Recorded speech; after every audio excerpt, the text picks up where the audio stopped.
SGC here, and we are back for final impression. Sweet Home Season 1. Wow. Coming off the Alice in Wonderland and going into this right away, and because of the holidays, it took a while for me to film this. But, Sweet Home, what a ride. 10 episodes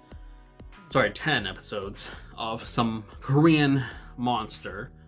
Pretty cool design, though it was much more promising. Then it got into more drama, and then it became Walking Dead-esque.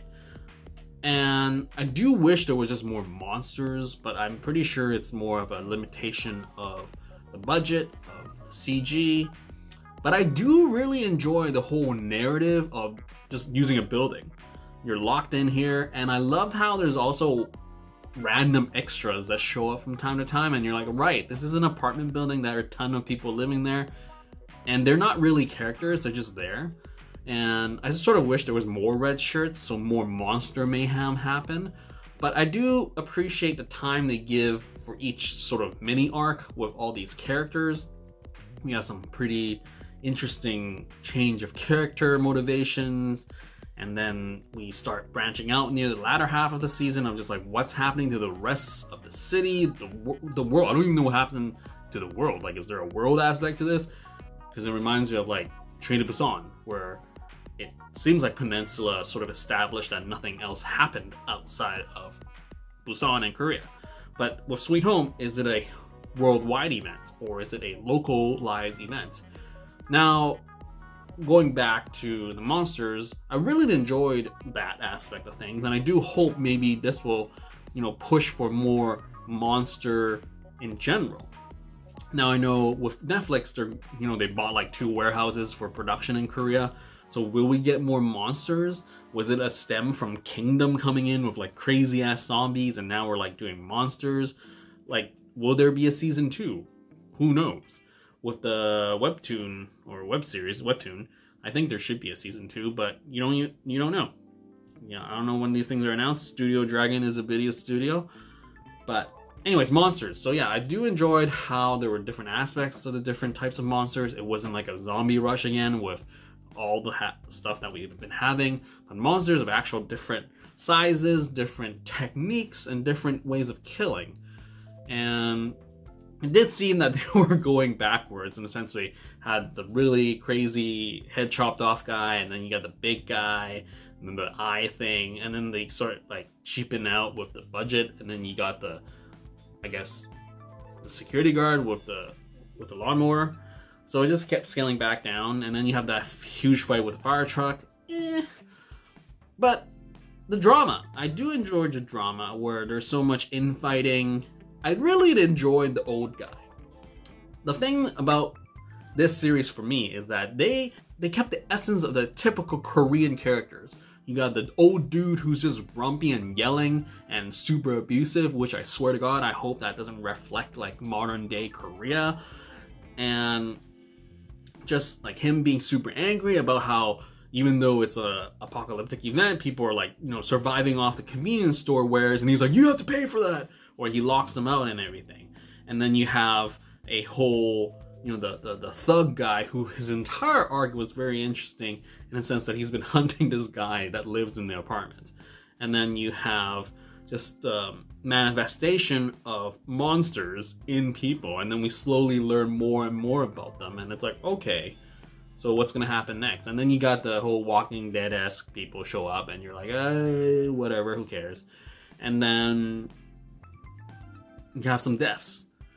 So the deaths, I feel like it's nice where they put them, because it does remind you that this is not all happy-go-lucky. Because I think from the very beginning, they sort of establish the monsters, and then people are safe, and they're figuring things out, and it's like safe, and then monsters, and then death, and then Walking Dead, and then more death. So I think the ending, last 2 episodes, where it's very Walking Dead-esque, if I remember correctly, was very rushed in a sense, and then it sort of drew back away from the claustrophobic of just being stuck in the apartment, and it starts like branching out with like the military showing up and things start happening.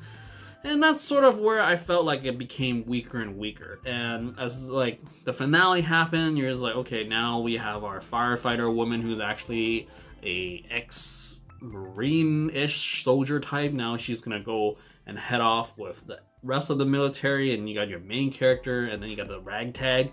So I guess in the season to come, maybe we'll have like 3 pockets of narratives and ensembles, and then they'll branch out more and hopefully, you know, give more jobs to the Koreans so that they show up on Netflix, and then they show up like more places in America or something. I don't know.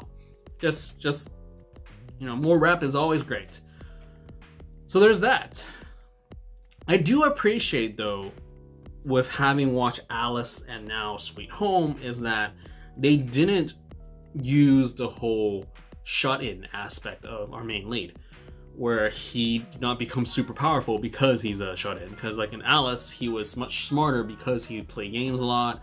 He could like figure out the puzzles. Like for some reason, he knows the length of a BMW compared to the rest of the building, and then he can calculate everything, and then bam, I figured it out. But here, it's just like he's just this dude who's a shut-in, and slowly learning and changing his character of like, I don't care about anyone, but I should care because now I have this ability that is saving lives. So I do appreciate his character arc.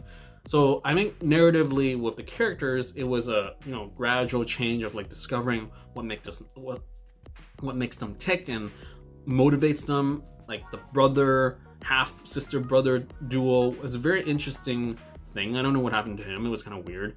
It just felt like Rogue One all over again. Like Saul just gave up. It was just kind of weird. But we got the thug, we got the store owners, we have the random tag group of like, you know, extras that had lines, but they were doing things that pushed the narrative forward, and we got some sacrifice happening. So there's a lot of things happening in 10 episodes, which was a concern for me in a sense where, was it going to be long enough? Was it going to be short enough?